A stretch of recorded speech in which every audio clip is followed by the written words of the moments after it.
Antes de começarmos esta sessão de críticas aos trabalhos e comentários, eu só vos queria informar que as folhas de presença de hoje e de ontem estão comigo.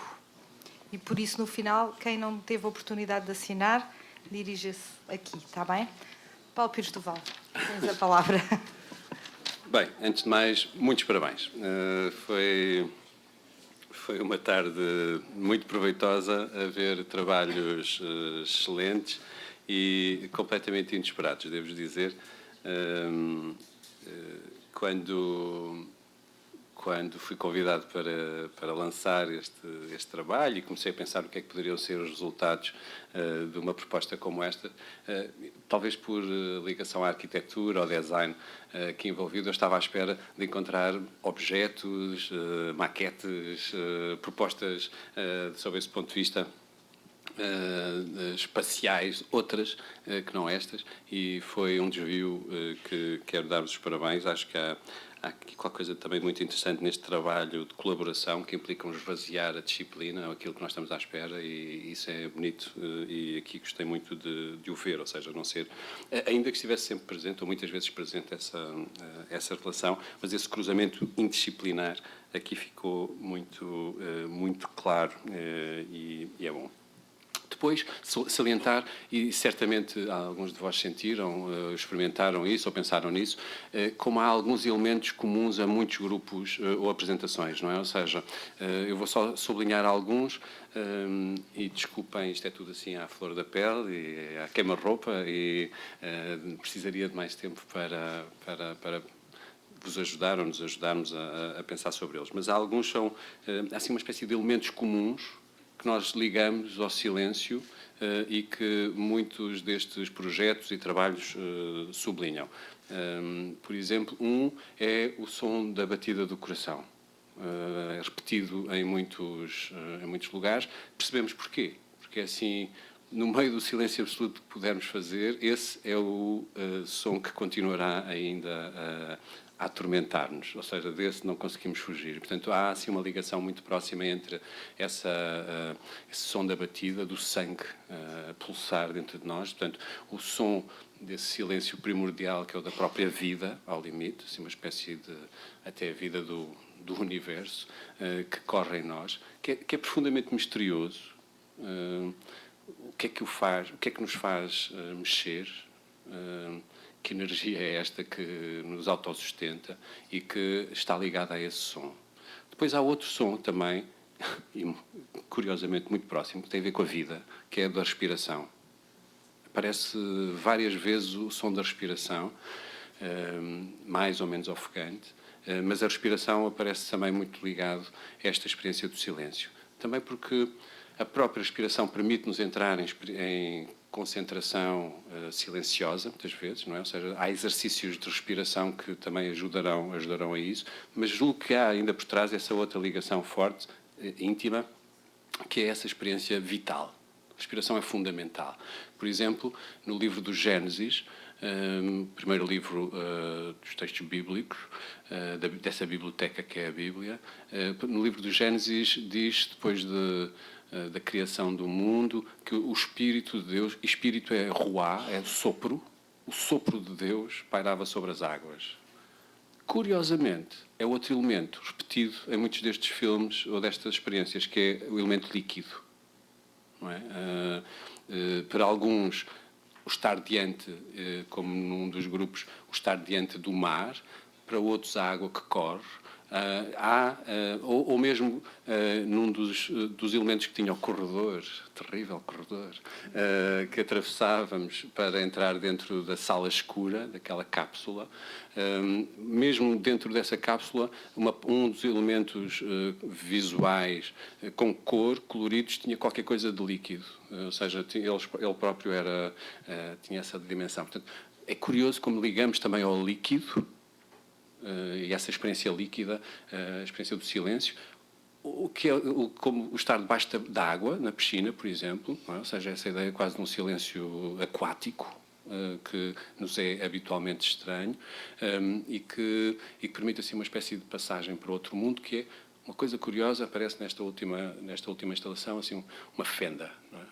Há aí uma forma de passagem que voltarei, espero, ainda a ela. Mas vejam, são algumas experiências comuns que, ou melhor, que atravessam várias destas propostas e que aqui eu queria sublinhar. Há uma outra, que é a das oposições. Vejam como muitos filmes ou muitas das instalações ligavam opostos. Nós compreendemos o silêncio precisamente por oposição ao barulho. E muitas vezes, e pode ser um barulho visual, não é? Ou seja, ou um silêncio visual, ou auditivo. Mas essa ligação é muito curiosa, até porque os grandes símbolos, como a água, o sangue, e há pouco bater, ou a respiração, os grandes símbolos da história da humanidade são sempre coincidência de opostos. Ou seja, nós podemos usar esse símbolo tanto no caso, para a vida ou para a morte. A água, por exemplo, é um símbolo nas várias religiões, precisamente porque ela é vida, como dizemos muitas vezes, mas também porque ela é mortal, como numa cheia nós percebemos. Ela permite a limpeza e o lavar, mas permite também a destruição. Por exemplo, no Antigo Testamento, a questão, e não só, em algumas tradições míticas, a destruição pela enxurrada, pela água, não é? Ou seja, essa ideia de lavar. Mas esse lavar é uma espécie de morte. E é uma morte. Portanto, a morte e a vida, nos grandes símbolos, como nestes, que vocês usaram, alguns de vós usaram, estão próximos. Os grandes símbolos são sempre coincidência de opostos. E é isso que é grande nele, e por isso é que nós não os conseguimos controlar em absoluto. O sangue tanto pode ser para a vida como para a morte. A água é igual, o fogo também. Portanto, os grandes símbolos da história da humanidade têm essa capacidade de juntar em si os opostos. E ainda há outro que eu depois quero, hei de voltar aqui. Deixem-me então só passar assim rapidamente por algumas das propostas. Não sei se conseguirei falar de todas como gostaria, e cada uma merece. Dizer que os alunos passaram todos, os professores vão ter que vir à segunda chamada, mas depois falamos. Logo a primeira, o Near Silence. Não é? O Near Silence é muito bonito logo porque é uma espécie da impossibilidade do silêncio ficar logo óbvia. Não é? É perto do silêncio, mas não é ainda o silêncio. É como se fosse assim uma espécie de um quase nada, mas que não é o nada. E nós, humanos, que tendemos tantas vezes a procurar a perfeição ou desejar a perfeição, o tudo ou o nada, esse quase nada ou um quase silêncio é aquilo que nós conseguimos e que é bom gostarmos disso, ou seja, gostarmos dessa imperfeição ou da impureza e não da pureza, e essa tentativa de um silêncio absoluto, como estas várias propostas percebem, são perigosas. Aliás, quando a tentativa de silenciar, como eu senti na penúltima das instalações no Palácio, tem qualquer coisa quase de claustrofóbico, não é? Ou seja, o silêncio pode também chegar aí, e esse medo associado a essa impossibilidade de dizer ou de tomar a palavra. Neste primeiro, Near Silence, que a determinada altura afirma que o silêncio ocorre sempre como uma primeira vez, que é também um tema recorrente noutras propostas, que é este, não só desta primeira vez, como da singularidade da experiência. Muitas destas propostas apontam para a singularidade da experiência do silêncio em cada um. Não é? Desde a definição em 20 filmes do que é que pode ser o silêncio para cada um dos alunos ou dos professores envolvidos, ou da experiência que cada um faz naquela cápsula que há pouco referia, ou, como também aqui foi apresentado, essa experiência dentro da cápsula que alguns puderam experimentar ligada aos sentidos. E essa experiência dos sentidos, do corpo todo, é também salientada em muitos destes filmes, não é? Ou destas obras, ou destas propostas. Que o silêncio não é só uma questão da audição ou ligado aos ouvidos, mas ao corpo todo.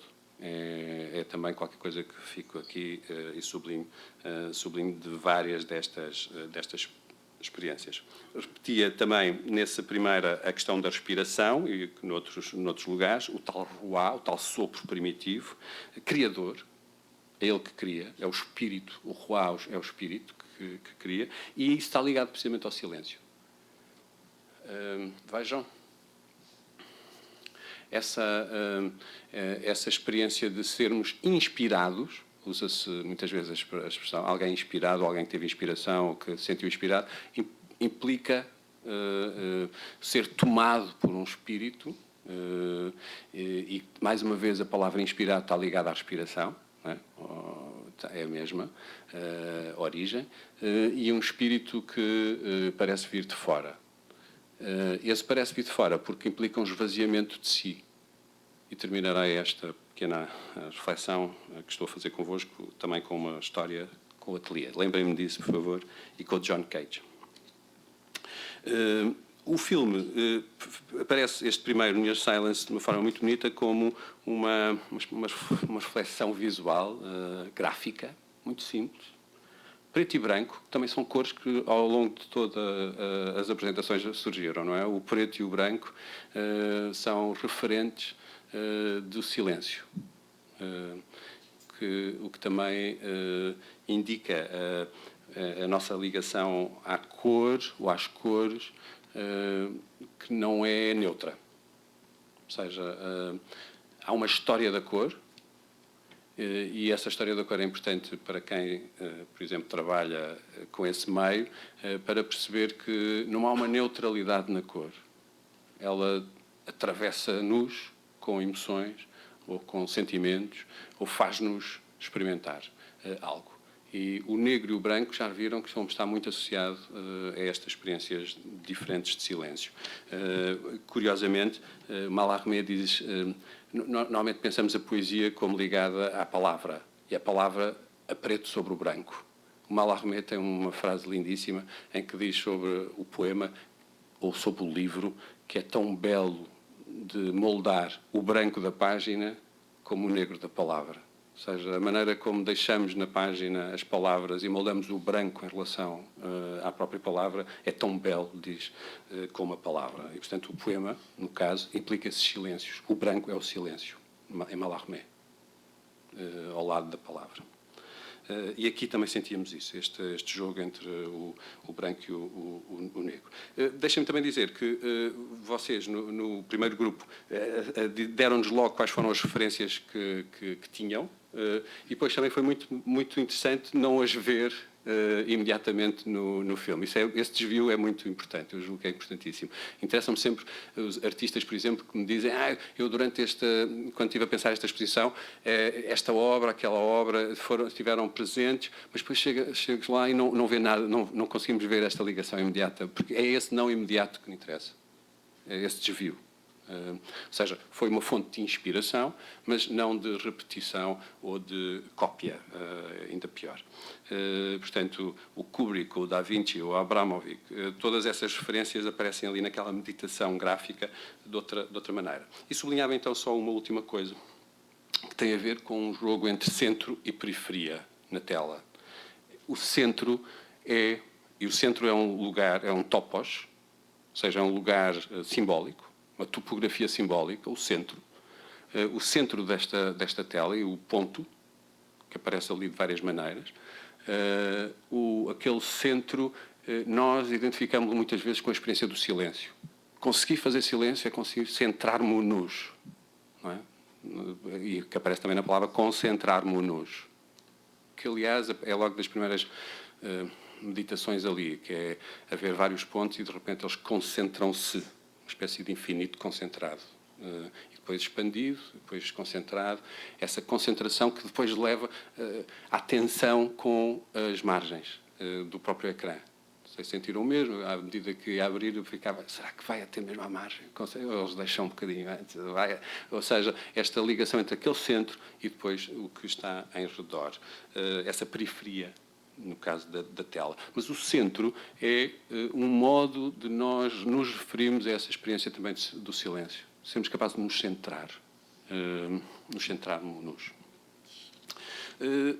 Permitam-me, havia muito mais para dizer, mas falta de tempo.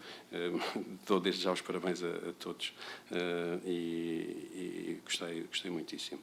O segundo filme, que eu, antes de perceber que se chamava Golpe, ou que aparece como esse título, tinha anotado concerto para sala de cinema, porque de repente era um concerto para uma sala de cinema que estava a acontecer, não para ver em cima do palco, mas para estar a acontecer na própria sala, que é muito bonito. Levantou-me, fez-me pensar em uma experiência pessoal.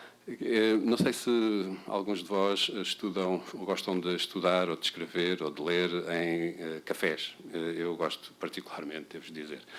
E consigo estar no café mais barulhento e estar centrado. Lembram-se quando vos falei da cápsula de noite, não é? Ou seja, que pode estar tudo a cair à volta, os pratos, centrado. Se aparece alguém a fazer o mínimo barulho numa biblioteca, eu passo. Tem a ver com a expectativa. O que é que eu espero de cada lugar? O que é que eu quero de cada lugar? E os lugares pedem-nos, dão-nos expectativas. Eu, no café, quando vou para o café, já sei e já estou à espera do que vai acontecer. E, portanto, eu estou preparado para... Na biblioteca, não. Parece ridículo, não é? Ou seja, porque se consegues aguentar o barulho num lado, como é que não consegues aguentar no outro?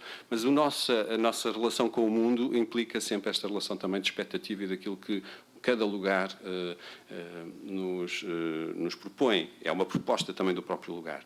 E o silêncio é também uma proposta, ou pode ser uma proposta de determinados lugares. E quando, de repente, começa a haver barulho na sala de cinema, não é? Ou seja, sons que não queríamos ou não estávamos à espera, incomoda, irrita.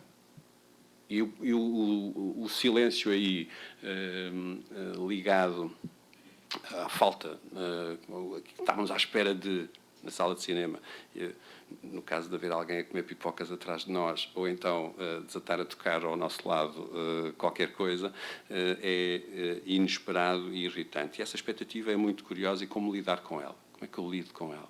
O que é que me acontece? O que é que acontece em mim? O que é que acontece em mim? Só dizer que esta espécie de guerrilha que aconteceu então nesta sala, não é? Ou seja, de só porem ao silêncio que devia acontecer para vermos o filme, é muito curiosa, porque ao fim de algum tempo, não sei se vos aconteceu o mesmo, nós habituamos-nos. É terrível do humano, nós habituamos-nos a tudo. O Albert Camus diz isso a determinada altura num livro chamado O Estrangeiro, em que há um personagem que... não vou contar. Mas depois é preso e é colocado numa cela de 2x2 e alguém lhe pergunta se não é tão difícil viver ali naquele sítio, primeiro sem liberdade e num espaço tão pequeno. E ele diz, nós humanos habituamos a tudo. Isso é terrível, porque nós somos capazes, ao fim de pouquíssimo tempo, de estar habituados ao barulho na sala de cinema. Aquela irritação inicial desaparece. Compreendemos-la. E passamos a entrar noutro espaço. Criamos outra expectativa. E aqui esse hábito e os hábitos que temos do barulho e do silêncio, então, são muito interessantes, e parabéns também pelo que fizeram e pela irritação que nos causaram. É muito, muito bom. Terceiro filme, rapidamente, aquele Silêncio em 6 Andamentos. Logo, esta ligação entre o silêncio e a música, não é? Ou seja, ficava logo no próprio título. A forma como podemos escutar a cidade, e podemos escutar a cidade de várias maneiras. Essa é a proposta também do Silêncio de Cage. Não há verdadeiro silêncio, nem que seja o nosso coração, escutamos.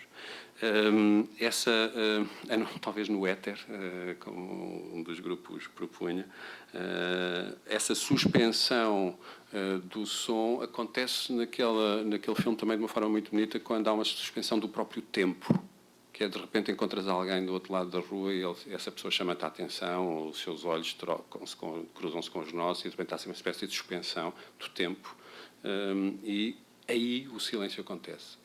Então há uma ligação entre o tempo e o silêncio que é curiosa e que vale a pena também refletir sobre ela. O silêncio permitiria, num minuto, ter assim um tempo inteiro, a inteireza do tempo. Se eu percebi bem, ou se foi dos meus olhos, naquele encontro, ou quase encontro, naquele quase encontro, essa suspensão de tempo, no encontro amoroso, essa suspensão do tempo acontece. E nesse silêncio, então, a questão, como também era referido no filme, às emoções e aos pensamentos e a forma como podem acontecer, e como nós os vivemos. No o grupo 6, que foi o quarto filme que nós vimos, mais uma vez a questão da agressão das imagens, como é que as imagens podem ser agressivas e confusas, e depois como o meio aquático ou os elementos aquáticos surgem aí como um modo de suspensão, um modo de sermos capazes também de suspender, como eu dizia há pouco em relação ao tempo, suspender e nos suspendermos. Essa suspensão que está ligada ao silêncio e ao tempo aparece aqui. Aparecia também a questão da respiração, do coração e do batimento.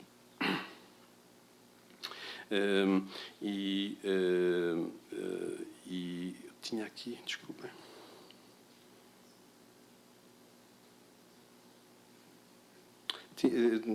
Sublinhava uma experiência de relação com o desejo. E um desejo de respirar, que nós sentimos quando ela sai de dentro da água, há uma imagem que sai de dentro da água e há assim uma espécie de ânsia imensa de qualquer coisa que não conseguia fazer debaixo d'água, não é? Ou seja, essa experiência do desejo, desejar muito alguma coisa, é uma experiência importantíssima também neste filme. Grupo 5, Grupo 7, o quinto filme que nós vimos. Começa de uma forma que me interessa muito, deixem-me dizer-vos, que é uma espécie de metafilme. O metafilme, o que é que quero dizer com isto? Uma meta-obra de arte que aparece, por exemplo, em Velázquez, no Barroco. Em Velázquez, vocês veem o pintor dentro da tela a pintar, não é? Ou seja, Cervantes, se lerem o Dom Quixote, a determinada altura no Dom Quixote, há um livro feito por um escritor que é o próprio Dom Quixote, ou seja, o livro sobre o livro dentro do livro, não é? Ou seja, está uma coisa dentro da outra. No caso do filme, nós víamos as luzes, os cenários eram obviamente criados, havia uma espécie de assunção, um assumir da falsidade de tudo aquilo. Significa a obra de arte é falsa. Isto não é uma ilusão. Melhor, o que eu vou fazer, e conseguiram, é criar uma ilusão. Vocês conseguiram criar uma ilusão, mas dizendo desde o princípio, ou melhor, tentando nos desiludir desde o princípio. Vejam, isto é só um filme. Falei-vos de Cervantes ou de Velázquez, mas posso-vos falar de uma das séries, nesse sentido, mais bem conseguidas, que vi e que está na HBO, chamada Cenas de um Casamento. Não sei se viram esta série, vale a pena, vários motivos. Mas um deles é todos os episódios começam antes do episódio começar com os atores a serem isso mesmo, atores a vestirem-se, a dirigirem-se para o cenário, como vocês fizeram também, ou seja, a dar-nos a perceber que aquilo era só um cenário, mas de um momento para o outro estamos dentro da cena. E quando estamos dentro da cena, iludimos-nos. A obra de arte... Há Coleridge escreve isto num poema e é usado hoje para a arte também, mas a narrativa, um livro é isso também, um filme, o que seja, necessita de uma suspensão da descrença. Ou seja, cada um de nós tem que suspender a descrença de que aquilo não é verdade. Eu estou a ler um livro, eu sei que isto não é verdade, mas quando eu estou a ler mesmo, estou lá dentro completamente. Eu estou a ver um filme, sei que isto é apenas um filme. Mas quando estou mesmo dentro, suspendi essa descrença. Passo a ser crente, percebem isto, não é? Ou seja, tenho clara fé, eu conheço aquelas pessoas, eu quero estar com aquelas pessoas.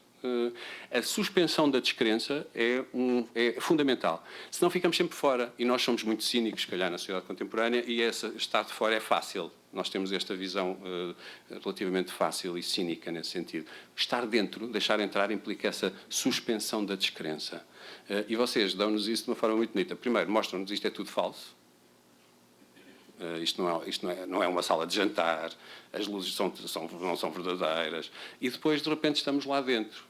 Isto é também outra coisa curiosa, como o silêncio está cheio de outras coisas e de tralha, não é? Ou seja, estamos todos, nós próprios, estamos mesmo, portanto, em silêncio, estamos cheios de tralha. E, portanto, os pensamentos, assim, uma espécie de fluxo ininterrupto da nossa consciência, sempre qualquer coisa a apanhar-nos, sempre qualquer coisa que nós estamos a pensar, e uns ao lado dos outros estamos a pensar coisas muito diferentes, não é? Ou seja, temos a mesma experiência vivida de formas muito, muito diferentes.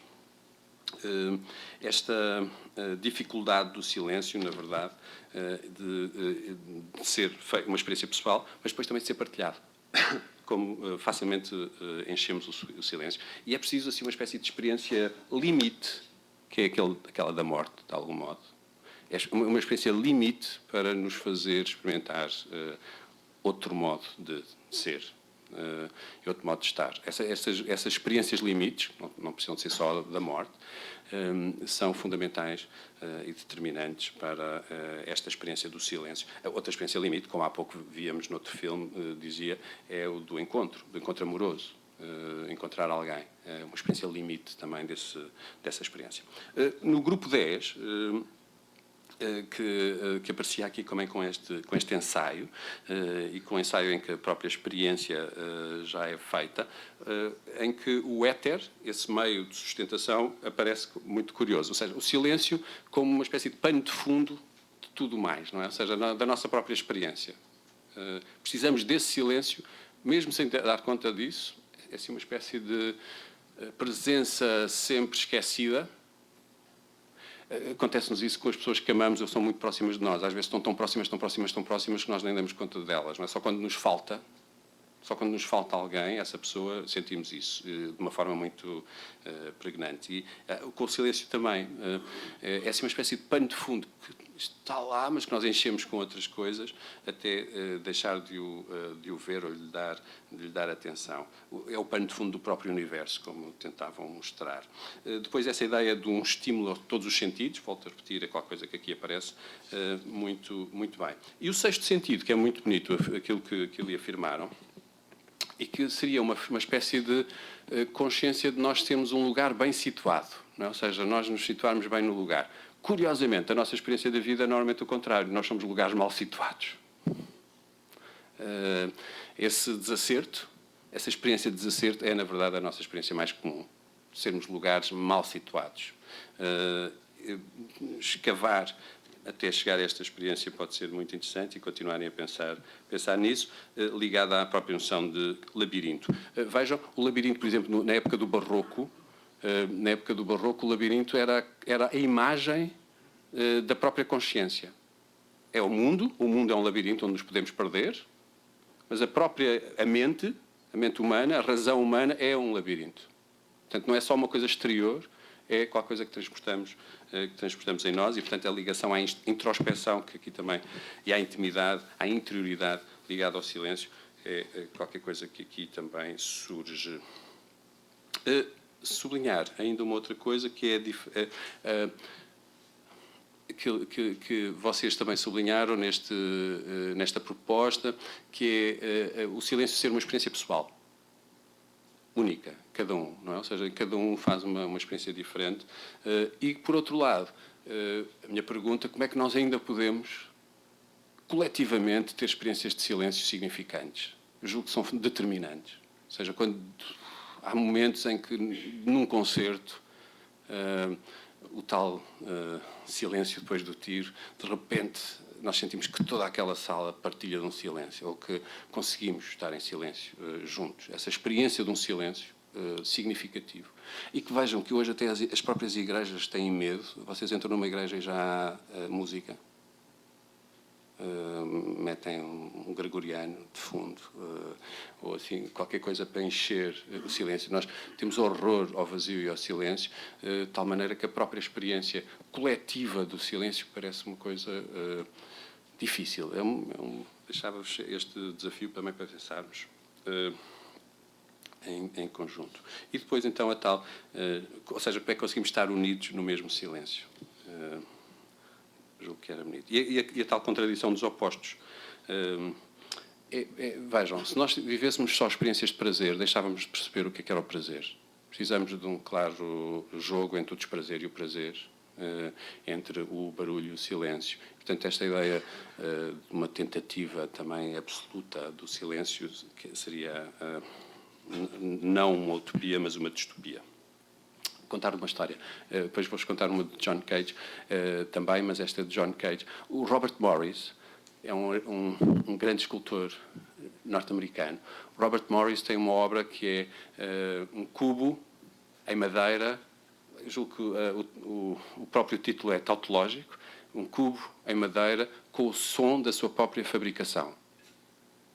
Ou seja, vocês aproximam-se do cubo em madeira e escutam-no a bater, a martelar, a cortar para fazer o cubo. Portanto, o cubo transporta o som da sua própria fabricação. E uma das histórias que se conta é o John Cage ter ficado durante horas à frente deste cubo a escutar. E essa escuta implica o silêncio, obviamente, e esse silêncio atento e da atenção, mas de uma atenção que é para qualquer coisa que foi feita com barulho, não é? Ou seja, exigiu esse barulho. Portanto, estas contradições e os opostos interessam muito. Eu julgo que ao longo de várias vossas propostas isso surge. No grupo 4, o quarto grupo, foi a sétima das propostas que vimos, mais uma vez é a ideia do silêncio como uma experiência física. Eu acho que aí então era muito forte. Essa ideia da performance, não é? E ao mesmo tempo também qualquer coisa muito angustiante. O silêncio não é só uma experiência positiva. Falo muitas vezes, eu tenho apontado muitas vezes o silêncio como experiência criadora, como experiência de encontro, como experiência de suspensão do tempo, mas é uma experiência também muitas vezes assustadora e angustiante. E aí também me pareceu visível naqueles corpos negros, na passagem, no atravessar em silêncio aquele corredor, essa presença aí e a angústia também, e o sentirmos olhados pelo outro em silêncio, não como uma coisa boa. Vejam, aquilo que todos desejamos ao limite é esse olhar do outro. Sentirmos olhados, sentirmos amados, sentirmos acolhidos. Mas há momentos em que o olhar do outro não tem nada a ver com isso. E esse olhar é terrível, pode ser silencioso e angustiante. E põe-nos em causa. Há um silêncio que nos põe em causa. O grupo 9, no buraco, na parte de cima... mais uma vez, nessa dificuldade, estávamos a conversar, de uma definição do próprio silêncio, cada um a procurar a definição de silêncio, aproximou, por exemplo, o silêncio e a morte, e a natureza morta e a passagem do tempo, aproximou o silêncio e a natureza, e, portanto, com qualquer coisa muito mais, não da morte, mas da vida. Não é? A natureza, o natural, é aquilo que está sempre a nascer, é o que está em nascimento, e, portanto, o silêncio aí ligado, mais uma vez, à questão da vida, do respirar e do sangue, no sentido positivo, mas também, uma forma muito bonita, e a mim, devo dizer, muito pessoal, do silêncio do café. O silêncio e o café, no meio da cidade ou da confusão, o café, a experiência de beber um café, poder ser essa experiência também silenciosa. Cada um encontrará esses espaços, tempos, de silêncio seus, únicos, e cada um diferente. No Palácio, no ruído branco, devo dizer que fez-me lembrar uma cena do filme do Kubrick, Eyes Wide Shut. Estava à espera ainda de outras coisas, mas não aconteceram. Mas somos todos maiores de 18 anos, de maneira que devia ter sido permitido. Não, estou a brincar. O Eyes Wide Shut faz-nos entrar também numa experiência palaciana, em que, como esta, há qualquer coisa ao mesmo tempo de sedutor e de terrível. E para mim esta experiência, e alguns dos músicos queriam tocar e não podiam, e tinham amputada quase essa possibilidade, e com o coração a bater de fundo sempre, essa impossibilidade de o silêncio como uma falha em alguns casos, ou um silêncio coercivo que vemos ou sentimos, por exemplo, em espaços de ditadura. Isso é essa experiência negativa da imposição claustrofóbica. Fez-me lembrar uma obra que depois podem também procurar, da Graciela Carnevale, é uma artista sul-americana, que nos anos 70, não quero estar enganado, depois posso-vos dar... Graciela Carnevale faz uma exposição, convida toda a gente no dia da inauguração para a galeria. A galeria está vazia. As pessoas entram no espaço da galeria e não há nada para ver, e ela fecha-as lá dentro. E as pessoas começam a angustiar ao fim de algum tempo, não é? Ou seja, e era claramente uma reflexão sobre uma sociedade concentracionária, não é? Ou seja, esta ideia de estar preso. Nós sentimos-nos ali também presos a determinada altura. E essa prisão só foi resolvida quando alguém resolve partir a montra da galeria e estão a sair pela montra. Isso é lindo. Mais uma vez, a experiência teve quase para chegar lá. Mas é isto que me interessa, que é como é que nós podemos levar a uma tensão. Em alguns dos filmes nós sentimos isso, não é? Ou seja, até onde é que pode ir, por exemplo, o tempo que nós aguentamos estar em silêncio dentro de uma tela branca? Essa tensão é muito importante. E ser capaz de pisar pisar o risco, ultrapassar aquilo que estamos à espera é determinante. Parece-me muito interessante. E termina muito bem com esta esquina. Esta esquina que nos deram no último grupo, em que mais uma vez a oposição surge, mas a oposição surge entre o barulho do cotidiano e do mundo, com o silêncio ligado também à experiência artística. E como podemos ligar a experiência da arte a uma espécie de saída do mundo, desse mundo do cotidiano e do barulho, abrindo uma fenda nesse mundo. A obra de arte é uma fenda no mundo. Vejam, não para sair do mundo, ficar fora dele, é para poder regressar a ele já outro. E essa é a força da obra de arte, é sermos capazes, não para ficar no quentinho, contentes com o mundo à parte, não, é para podermos voltar a este mundo já outro. E, portanto, é este jogo contínuo, não ficar só no fora, mas permitir uma passagem para fora e, ao mesmo tempo, regressar. Nesta última peça, isso me parecia muito bonito e devo dizer parabéns pela montagem, estava perfeita e muito bem pensado, aquele triângulo, aquele canto, e como um canto pode ser precisamente uma fenda também. Deixem-me terminar, e desculpem se me alongo, com uma pequenina história que tem a ver, julgo, com uma experiência que fizeram, ou que tiveram que fazer. 20 pessoas estarem a trabalhar juntas é caótico, imagino. Parabéns, foi notável aquilo que conseguiram realizar. Eu devo dizer que não estava à espera que conseguissem tanta coisa e tão bem, em tão pouco tempo. Mas deixem-me só contar-vos uma história que tem a ver com isso. Tem a ver com o que é que nós podemos esperar do trabalho colaborativo também, mas do trabalho individual, e dessa procura de inspiração que há pouco dizia. A história é sobre o trabalho pessoal de ateliê, mas eu julgo que quando trabalhamos com outros isso também se aplica, porque ainda é mais óbvio como temos de sair de nós. O John Cage quem conta esta história é o Philip Guston, que é um pintor norte-americano. Ele diz que foi o John Cage que lhe contou. E o Cage uma vez virou-se para ele e diz: olha, quando estás no ateliê, o Guston é pintor, quando começas a trabalhar no ateliê, está lá toda a gente. Estão os amigos, os inimigos, as influências, tudo aquilo que já viste, está lá tudo. Começas a trabalhar e está lá tudo. como no primeiro grupo, por exemplo, se referiu, estão lá as influências que são o início. Essas influências, está lá tudo. Continuas a trabalhar e vão saindo um a um. Se tiveres sorte, dizia o John Cage, no fim, até tu sais. E esse momento em que temos sorte, dizia o John Cage, mas que implica muito trabalho, até tu sais significa que até as tuas certezas, os teus condicionalismos, os preconceitos todos que transportamos, se continuarmos a trabalhar, até isso nós somos capazes de, é possível, deixar cair, esvaziar. Quando trabalhamos com outros, ao limite, isso é implicado também de uma forma muito óbvia, porque há outros pontos de vista que não os nossos, tenho que me desviar daquilo que eu queria e estava a pensar, aceitar, discutir.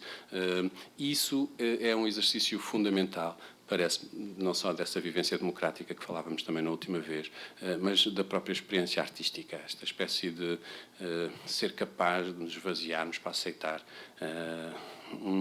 uma fenda que é mais difícil às vezes do que julgamos, porque até nos pode pôr em causa e aquilo que fazemos e ao modo habitual de fazermos o nosso trabalho, mas que é determinante em qualquer processo criativo.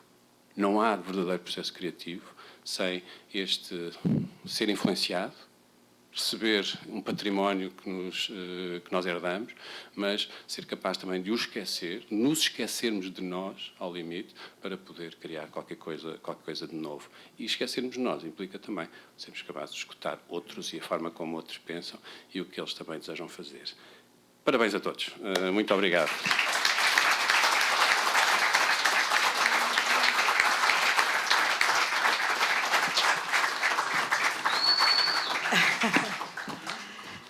Para fecharmos estes dias que têm sido intensos, resta-me mais uma vez agradecer ao Paulo por tudo, por nos ter vindo, principalmente por nos ter vindo aqui desinquietar, e eu acho que isso foi muito importante para começar este ano. Queria agradecer também a todos os alunos e a todos os professores, porque o entusiasmo que eu vejo nos olhos dos alunos é o que vejo nos olhares dos professores, e isso para mim é que faz uma escola. E estou verdadeiramente feliz. Obrigada.